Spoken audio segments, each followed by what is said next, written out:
Sejarah mencatat 14 Mei 1949 terjadi kecelakaan pesawat Misail B-25 dengan nomor registrasi N5209. Kecelakaan yang terjadi saat agresi militer Belanda ini dimulai dari udara yang buruk dan cuaca yang mendung, disertai hujan rintik-rintik, sehingga pesawat militer Belanda yang namanya diubah menjadi M409 pada Mei 1947 harus mengalami serempetan dengan Gunung Serandil Adipala. Kapten Soeharto, salah seorang pahlawan pasca kemerdekaan yang berjuang di daerah Kroya, mendengar suara pesawat terbang menderu-deru, yang menandakan pesawat tersebut terbang rendah sekali. Sampai di satu waktu, pesawat yang dikomandani oleh Komandan Jesurun terlihat di antara mendung hitam, lalu kembali menghilang seperti tak tahu arah. Sobari dan Ponijo menyiapkan pesawat rentengan peluru yang jumlahnya tersisa 170 butir dari senapan mesin Thomson Visor anti udara. Pesawat terbang semakin merendah dan mendekat. Letnan Parno memandang Kapten Soeharto dan mengatakan, "Mas." Kapten mengangguk. Pesawat yang ditebarkan oleh Letnan Van Dijk Pas muncul dari arah yang tidak diduga dan sangat rendah, bahkan saking rendahnya, baling-baling pesawat M409 terlihat jelas. Kapten Soeharto menggeram. Ia bersiap menembakkan visor senapannya. "Ini saat yang kutunggu-tunggu," gumamnya. Akan tetapi, ketika Kapten Soeharto hanya perlu hitungan detik untuk menarik pelatuk senapan mesin 12,7 mm, suatu ledakan hebat terjadi terlebih dahulu dari dalam kabin Dakota pesawat. Api kuning semu biru menyinar dari pesawat Misail B-25 dengan terseok-seok.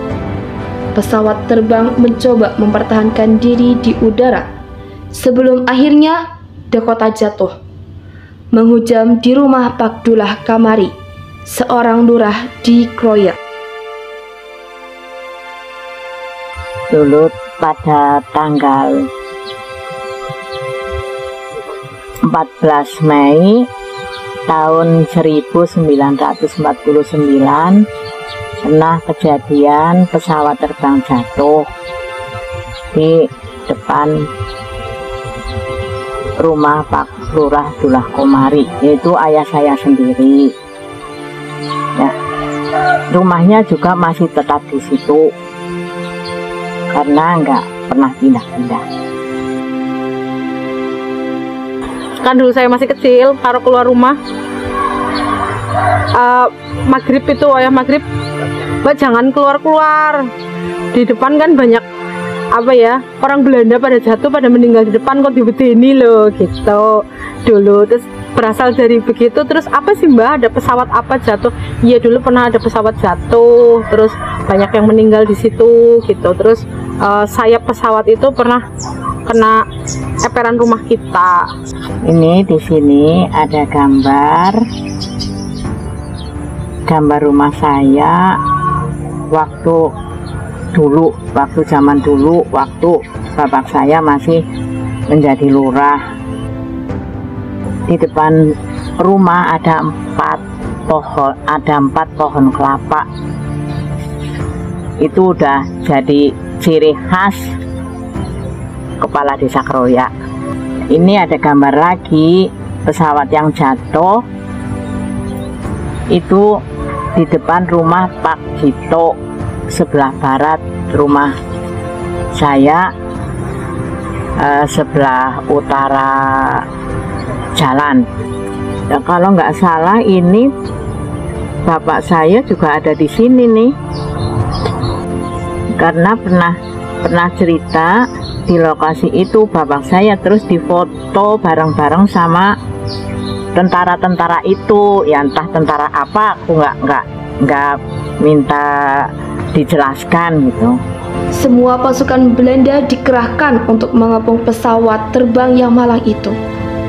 Desus-desus tersiar bahwa seorang jenderal berbintang 3 Belanda ada di antara mereka yang mati dalam plan. Selama 3 hari, kesatuan-kesatuan tentara Belanda mencari, mengumpulkan barang-barang dan orang yang berceceran antara saat plan meledak dan dengan pesawat jatuh tersebut.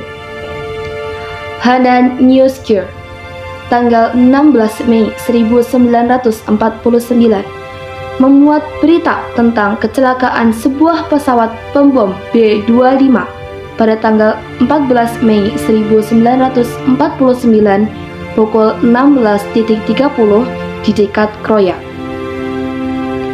Kecelakaan tersebut menewaskan 3 letnan, antara lain Letkol Jesurun, Letkol Gerhas, Letkol I van des Plas.